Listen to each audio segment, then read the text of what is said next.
Lumabas na nga ang Jump Festa ngayong taon. Sa mga bagong ngang sumusubaybay sa One Piece, itong Jump Festa nga isang annual event para sa mga manga fan at anime fans. Nagfo-focus nga itong Jump Festa sa mga anime na hawak ng Shonen Jump. So basically yung lahat nga ng kilala nyong anime hawak netong Shonen Jump. Gaya ng Gintama, Naruto, Jojo Bizarre, Hunter x Hunter at syempre ng One Piece. Bali ano bang meron sa Jump Festa? Gaya nga ng sinabi ko para nga ito sa mga avid fan ng Shonen Jump. Gumagawa nga ng fan convention si Shueisha para talakayin kung anong nagaganap sa buong taon para sa anime na sinusubaybayan natin. As well as tatalakayin din kung ano ba ang mga dapat nating abangan sa sinusundan nating anime para sa susunod na taon. Bali nag-umpisa nga itong Jump Festa in 1999. At every year nga simula 1999 uma-attend mismo itong creator ng One Piece na si Eiichiro Oda. Not until in 2015. Dahil simula nga sa taon na to hindi na siya physically na uma-attend sa event ng Jump Festa. At instead nagbibigay na lang siya ng message. Bali ngayon mapunta na tayo sa nilalaman ng mismong Jump Festa patungkol sa One Piece. In-announce nga na itong gagawing monster anime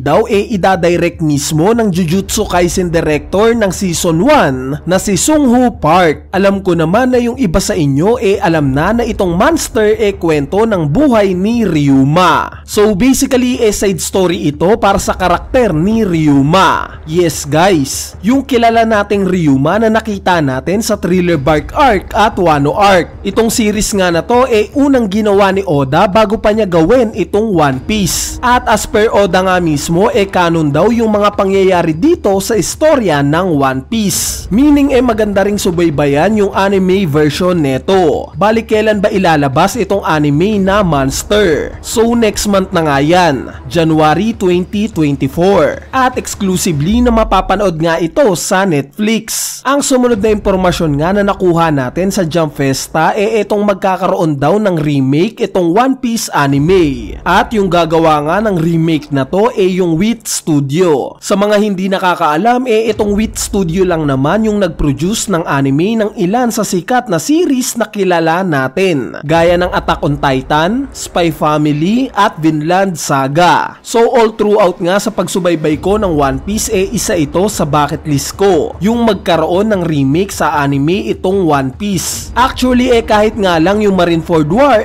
masaya na ako. Dahil imagine, yung animation na natatanggap natin sa Wano Arc imaginin nyo na ganito yung animation na ia-apply sa Marineford War. Diba ang solid nun? So itong remake nga na gagawin ng Wit Studio simula sa episode 1. Yes guys, from the start. Sa mga tao ngang hindi nakakagets basically nga na walang babaguhin sa kwento. As is pa rin yung kwento. I-enhance lang yung animation. Bali parang sa Hunter x Hunter lang. May version ng anime ng 1999 at may bagong version din ng 2011. At with the help nga ito ng Netflix. So i-announce pa nga lang yung release netong remake ng One Piece anime. At syempre mapapanood lang natin to sa Netflix. Anyway, ang sumunod namang information sa Jump Festa ito ng patungkol sa message ni Oda para sa One Piece. Baligaya nga ng mga past statement ni Oda sa mga nagdaang taon nagpasalamat nga siya sa mga events na nangyari para sa One Piece ngayong 2023. At isa na nga dyan syempre itong successful na kinalabasan ng One Piece adaptation sa Netflix. Specifically nga siyang nagpasalamat kila Iñaki Godoy at Jacob Romero. Since during nga sa mismong event ng Jump Festa ngayong taon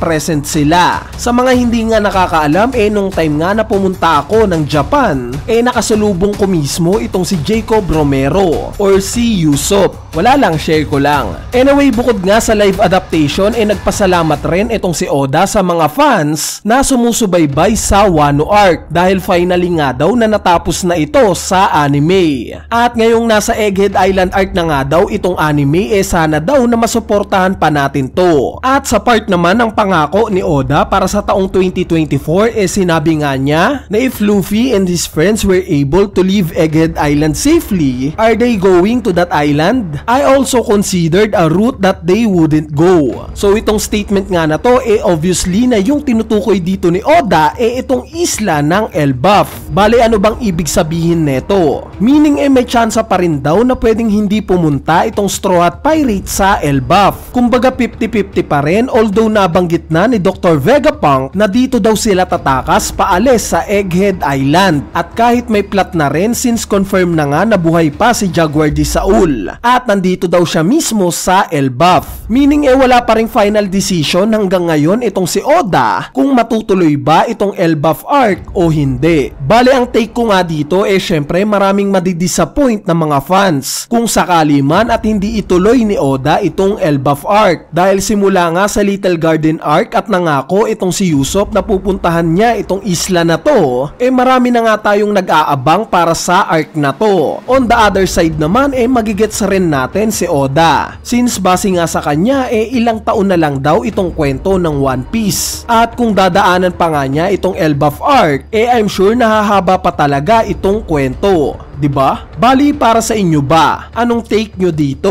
Okay ba sa inyo na magkaroon pa ng Elbaf arc? Or kahit hindi na magkaroon, ayos lang sa inyo? Kung may sagot nga kayo dito, i-comment nyo na yan sa ating comment section sa ibaba para mapag-usapan natin yan. Sa part naman ng last statement ni Oda, sinabi nga niya na the battle between that character and that character may lead to unexpected results. So yung vibes nga ng statement na to para sa akin similar sa last year, kung saan sinabi naman ni Oda na no way, that person and that person are gonna be fighting. Bali, na-prove na nga natin ngayong taon na itong tinutukoy ni Oda sa statement na to sila Garp at Kuzan. Since sa mga matchup nga ngayong taon sila lang yung pinaka-unexpected na maglalaban. So yung ngayong taong statement naman ni Oda napakaraming ang posibilidad sa kung sino itong tinutukoy niya na karakter, dahil maraming ang nakaplat o nakaway na ng mga karakter na maglalaban talaga. Gaya na lang ng Blackbeard versus Luffy, Shanks versus Blackbeard, or even Dragon versus Gorosei. Kaya naman mahirap ngang i-predict sa ngayon itong tinutukoy ni Oda. Pero syempre malalaman naman natin yan habang nagpapatuloy itong mga chapters sa manga. So yung iba pang ang impormasyon sa Jump Festa ito nang patungkol sa pagre-reveal ng mga voice actors ng mga satellites ni Vegapunk at si Vegapunk mismo para sa anime. Itong pagkakaroon ng bagong opening at ending sa anime since nasa Egghead Island arc na nga ang anime, at itong pagre-reveal ng isang panel para sa chapter 1102. Bali, sa part nga ng panel na ni-reveal syempre tatalakayin na lang natin yan sa spoiler video natin na malamang i-upload natin bukas. Kaya stay tuned lang sa channel natin para sa mas maraming One Piece happenings. So yun lang, peace!